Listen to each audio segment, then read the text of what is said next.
One thing that just baffles me currently about the state of Canada right now is the job market and the economy. I could just go on for hours of stories that I've heard from people about just how bad the economy is. My Muay Thai gym, where I train combat sports, I was asking a bunch of the guys at a sparring session about a week or two ago, and I said, I'm self-employed, right? I do my own thing. I do freelance work, so I'm kind of out of the economy, if that makes sense. But everybody else works real jobs, working for the government, in the private sector, etc. Is anybody doing well? And everybody overwhelmingly said no. The business at my job is not doing very well. I haven't gotten a raise in X amount of time. Yeah, we're struggling to stay afloat. The only exception is that I've heard from an executive chef at a high-end restaurant here in Vancouver, him telling me business is booming. We've never been doing better. But it makes sense though. With the K-shaped economy, the rich get richer, the poor get poorer, so the rich have more money than ever. And so they have more money to spend at nice restaurants. They didn't even think twice about going or looking at the bill. Makes total sense, right? I told this story. The biggest plumbing company in Vancouver Island, with a fleet of 40 plus vans, just closed up shop, shut the doors, and said, we're done. See you later. Things aren't doing very well. And then if you think about, let's say, people coming in the what would be end of high school university era of 15 to 22, even people coming fresh out of university. I remember a gal I dated, this is about a year and a bit ago, when she graduated from university out of architecture and design and whatnot. She told me she was the only one in her entire graduation class that was able to get a job immediately out of university. Everybody else was struggling. Everybody else had to take brokey jobs to try to bridge the gap until they could get hired and employed. And as much as she hated her job, because it's funny, people start working a full-time job at university, they hate it within 2 to 3 weeks. And why did I just spend all this money on a degree when I don't want to do this, right? And so she had to slug it out for quite a bit.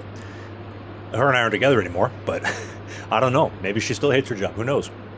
But then you look at the entry-level stuff of the economy. I see no, it's called for what is white people working anywhere. All right. I go to a Panago Pizza, immigrants, Tim Hortons, do I even need to tell you? Turban Depot, the Home Depot, right? All of these massive corporations, they're all using the foreign temporary workers. I see no Canadian-looking people. Call it for what it is. And a lot of these mom and pop shops, the same thing. And I've heard both sides of the argument. Part being, young people don't want to work. They don't want to work for the minimum wages and get started. And I think there is a little bit of truth to that. But it is not the matcha lattes and the avocado toast that is stopping them from coming to the market. I think we're at the very tail end of the monetary expansion, right? Dollars are inflated. Prices go up. Inflation is a complete scam. There should be no inflation. There should be de-inflationary, the state of the world. But with the debt-based system, with the monetary system expanding, we expand the money supply by 6 to 8% every single year here in Canada. So you wonder why your costs are going up 6 to 8. They tell you 2% is good. Going up 20% over 10 years is not good.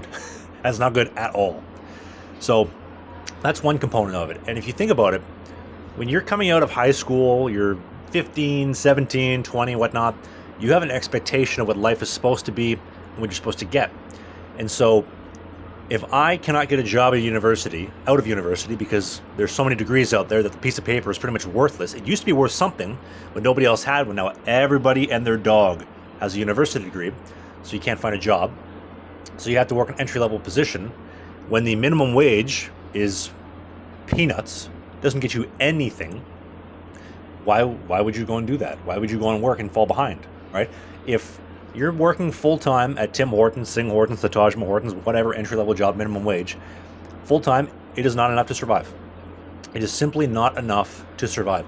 I remember, I haven't worked a real T4 job in about a decade. But the last one I had, about 10 years ago, I was making $17.50, might have been, I think it was $18 an hour, in that ballpark. And that was, at the time, that was pretty solid, I thought. At the time, right out of university, working as a baker. Oh my goodness. I could be getting so crushed at $18 an hour right now. You just couldn't survive. I couldn't afford my apartment. People that buy new cars or lease new cars every 2 years couldn't afford to do that at all. And the amount of money that people spend on vapes, stupid tattoos, weed, gambling, right? OnlyFans, right? Adult-rated content, gambling, sports ball, goy ball. Oh my goodness. I don't know how anybody does this and stays afloat. I really don't. And then you think about, okay, if you're coming into the economy out of university, you have your university degree, let's say, well, you have to get hired by somebody else So somebody else who's taking the risk and being an entrepreneur has to have the justification to hire you. And everybody I talk to is doing poorly, right? A good friend of mine, he has a roofing, soffit, and fascia business, excuse me. I know the roofers are going to nail me to the cross in the comment section for that one. But he would tell me about 4 or 5 years ago, I had jobs for 3-4 months. If you called me today, I couldn't come see you for 3 to 4 months. I was so backed up. We're now at the point where we got 2 staff that help me, and we're week to week. That is it. We might have jobs for you next week, we might not. And that's it. That's the state. Because the roofing, soffit, and fascia, that's disposable income. That's additional income, right? If you want your kitchen remodeled, if you want the roofs done, if you want the eaves troughs done, that's extra money that you can afford to spend. People don't have extra money to spend, right? They're tightening their wallet. They're spending on that type of stuff. So then the roofing companies and all the extra expenses, right? The disposable expenses, well, they're tightening the screws too. Nobody's buying from them. Now they pull their money out of the economy because they don't have anything to spend. They got a budget. And it just goes on and on and on. It feels almost like the entire economy in Canada is literally based for the massive monopolies to run, I don't want to say full-on money laundering scams, but full-on money laundering scams with the temporary foreign workers and just passing money from one corporation to another because one company owns everything and increasing the share values and the stock price values, right? In addition to the stock market being really the only thing that is profitable and making money at this point in time, right?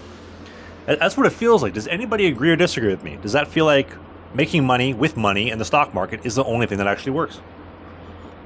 Because if I was to say, you person on the internet watching, I'm going to give you $100,000. I want you to make more money with it. What's the first thing you do? I'd put it in the stock market. I would not open up a business. I would put it in the stock market. I put it all in high dividend paying stocks. And that $100,000 at a 6% dividend rate gets me $6,000 a year. That backs me up with an additional $500 a month, guaranteed by doing nothing. And that $500 goes to my expenses every single month. May not seem like much now, but sitting on it for a while, I think that is the way to go. But to invest that money into a business, what business are you going to invest into? What businesses are making money right now? Nobody's making money. Right? I have a very good friend of mine. I've referred to him many times on the channel. Not a household Hall of Fame name in the NHL, but a somewhat well-known name, right? He's carved out a great career, Stanley Cup champion, proud to call him a personal friend of mine. We disagree on a lot of things about the world, but I love that. I love that we can talk about it and have conversations about it. I think he tunes me out a little bit more than I'd like to admit, or at least that he would admit, but we talk about this type of stuff. And he is in, by all objective means, in the 100 million club, done very well for himself. And when we talk economics, he always sends, it's funny, he sends me mainstream news articles of like Bloomberg, CBC, MSN, MSNBC, CBC, etc., etc. And I told him, I said, I would never believe any of that type of stuff. He said, well, I'll believe them over Rebel News or Fox any day of the week. And I said, you know who I trust? My own 2 eyes. I'm at the point where I don't trust anybody. I literally don't trust anything. I'm genuinely at the point where the world is so corrupt and so evil. It's just rotten to its core. And there's nobody left in this world that I can truly trust except for myself. I know I have my best interest in heart. So I use my own 2 eyes, and I'll make the judgment from that. He thinks that the long-term future of Canada is great. I will agree. I think the long-term stability of Canada is far better than the United States with what's coming with Uncle Donnie. And I think the Americans are waking up that there is no solution to vote your way out. You have the Democrats plummeting the car at 100 miles an hour down this way, and Uncle Donnie and the Republicans going this way. Which do you want? Well, both suck. There's no political solution. I would argue the same thing as here in Canada. There is no political solution. You will not ever be able to vote your way out of it. It's just going to keep going like this. But I think the majority of the population, because the majority is so stupid and so docile and so dull, they haven't come to that conclusion yet. I have. There is no solution here in Canada to vote your way up, but most people think that we're one election away from fixing everything and turning the ship around. Well, guess what, folks? I just turned 30. In 30 years, I haven't seen anything improve. You think next election is going to be the start of it? That seems like wishful thinking. That sounds like a pipe dream to me, as far as I'm concerned. But my friend's point, the very well-off, fairly well-known name in the National Hockey League, he thinks the economy is great. He thinks the economy is going well and it's booming. The Mark Carney Liberal government is making great strides to enhance the economy, to build a pipeline, etc., etc. But I think he's very out of touch at the ground level. I love my friend. I love him with all my heart. but and I've told him this to his face. This isn't news that he was to watch this. I do think he's very out of touch at the ground level with day-to-day people and what is truly going on the ground. Like, the average person is getting crushed by the rate of inflation and the debt-to-income ratio, right? I date dramatically younger, right? I don't date women in their 30s. I date women 25 and under. And anytime over the last year and a bit in dating women, because I'm a straight male, in case you haven't noticed, when I ask these women, hey, you're just coming out of university, going into the job market. You have friends more so your age. All my friends are entrepreneurial, and they, for the most part, do pretty well. So I don't really have a whole lot of access to people like coming right in the market. And so I asked them, how are things looking? And it's, everybody's living off credit cards. Nobody really can find a job. Nobody can get ahead. Nobody is getting ahead. It is tough sledding out there. And I don't know what it's going to look like in the next 5 to 10 years. Well, spoiler alert, it's going to be worse. Simply put, it's going to get worse. It will not get better. I think, oh boy, let me take a sip of my coffee before I deliver this, because this is depressing. I do believe we need a societal collapse, a massive financial collapse, for people to genuinely feel the pain and to wake up to what is going on. And I don't want that. I do not want that. I want things to be happy and on the up and up, but it doesn't seem like we are going in that direction. I think another thing worth noting as well, it's the reason I saved this for the latter half of the video. If you are a white male looking for a job in Canada, you're getting crushed. Because you go to get a job from one of the big corporations, because they're the only ones that seem to be doing well. They have a massive liberal HR department that is going to be screening you, and they are incentivized and prioritizing females. We live in a female-first world. So if you're a white male, you are the bottom of the totem pole. You are not a part of the the diversity, equity, and inclusivity agenda, DEI. And for those that didn't know, DEI stands for didn't earn it. And yes, feel free to steal that one. It's a pretty good one. But so these white men are not finding jobs. It's the women that are finding jobs. And I'll tell you why this is advantageous to the corporations. They talk about the gender pay gap, that women get paid less than men. And I think there's some truth to that. A point that I've never heard talked about is when it comes to jobs and career paths. Men are natural risk takers. We love taking risks. We love strategizing. Women are extremely risk averse. They do not take risks. They seek comfort over risk, right? Because as a man, you're playing to win. Women do play not to lose, simply put. And when you think of it in a career setting, a woman will get out of university, get her job, hate it, and just stick it out, tolerate it, because I don't know if I want to find a new job. And she'll stick there for 15, 20, 30, 40 years and just stay there, right?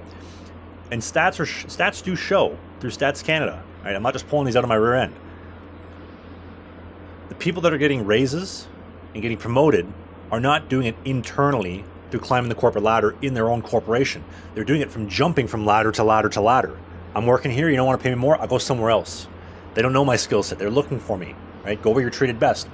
And that's how people are getting their raises and promotions. But women are not risk tolerant. They're very risk averse, so they don't really do that. And if you think about why women get paid less, that makes a whole lot more sense. Now, I would argue that women do get paid more because they held majority of the degrees, university education, which is, yes, just a giant indoctrination camp, and teach women what to think versus how to think. And I think a lot of men are checking out of that, but point being is that I think that's a huge role behind the gender pay gap. And then if we kind of really zoom it out for the 100,000 foot above the ground level view with the economy and people not getting jobs, well, what is there to strive for, right? If I had a woman that respected me, had my kids, is an asset to the family, not mouthy, boss babe, extremely entitled, I would argue Canadian and American, but I know Canadian firsthand, Canadian women are the absolute bottom of the barrel as far as dating goes, just with the entitled attitudes. There's so many bad attitudes. And there's so many men not checking these women's attitudes and putting them back in line to stop them from getting away with these poor attitudes. These poor attitudes are what allow these women to run the show and run most relationships. And when women run most relationships, they are in charge, they are leading. A woman cannot respect a man when she is the one leading. You as a man have to wear the pants in order for the relationship to be successful, I believe. I have a friend of mine, never played NHL games, played as close as you can possibly get to playing NHL games, high draft pick, carved out a nice little career. He tells me, I love when my woman runs my show. And I said, I don't know how you do that, I don't know how you maintain any success. I like my strategy better. But the point being, the entitlement of the women are very key and very important to the blowing up of families. Hypergamy, women want to do better. They want to do the best they possibly can. And a woman is going to want to do better if she's looking down on you, if a woman is leading the show, right? And so the men, because they become softened, now have no family, no woman that respects them, no family to come home to, because when men have families, they care, right? Men will slug out a lot of things to make sure their family is taken care of, to take care of the women that they love, take care of their children, etc., etc. But as a man, as an average man in Canada, if you can't get a woman, you can't have a family. If you don't have a family, you have nothing to protect. Why would you care? You would just check out. And when you have so many distractions that can replace that, with the video games, I feel like there's a weed store in every corner of every city today. My goodness, they're everywhere. You have the liquor stores, sports ball, goy ball, right? Gambling, the adult film stuff that you can get access to. There's no incentive to go out there and work hard. So I do feel bad. I feel really bad for the men that are coming into the workforce, because me at 30, yeah, I had it a lot harder than people at 40, but I had a lot easier than people coming in at 20 right now. Like if you are a male, specifically a white male coming to the job market, you're cooked. It's over. There's no opportunity for you. And it's sadly just the way that it is. And it's all of these things that I'm explaining are so baked into the cake of the culture. I don't know how you ever get rid of them. I don't know how you take them out. I really don't. Outside of a complete collapse in cleaning of house and draining of the swamp, which will never happen, right? The powers that be are doing what they are to maintain power and control so that it never comes back into the hands of you and I. Ever. Because the system works for them, not for us in this banana republic country, Canada. But the economy's cooked. If I had to get a real job, I'm not sure what I would do. I really don't know how I would go about it. I've done well with what I do, being entrepreneurial, working for myself, doing various freelance jobs and whatnot. But if I had to work for somebody else, oh God, that would suck. I couldn't imagine working for a boss. But you have to find a boss to work for first to have the luxury of, I guess, complaining about that, which I guess I'm very blessed for.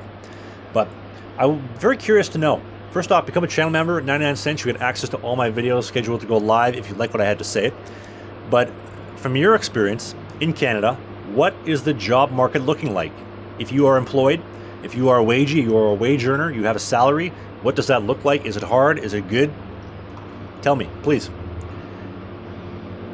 It's interesting, the whole debt system. You go into school, you get into massive debt just to get a job, and then you got to work the job to pay off the debt from the school, but then you can't find a job because they've inflated the system so much. Everybody's broke and nobody can afford to hire you. So then you have this debt, and then you're working at Tim Hortons. Well, you can't work at Tim Hortons if you're white. Sorry. Working at, I don't know, Home Hardware, Perkins, Denny's, I don't know. And then the cycle just goes around. Then how do you get to the job? Well, you got to have a car. Okay, take some more debt out for that. Well, I want to have a family. Well, I got to pay off the debt, and I got to pay off the car. Maybe I got a house too and a mortgage. Just debt.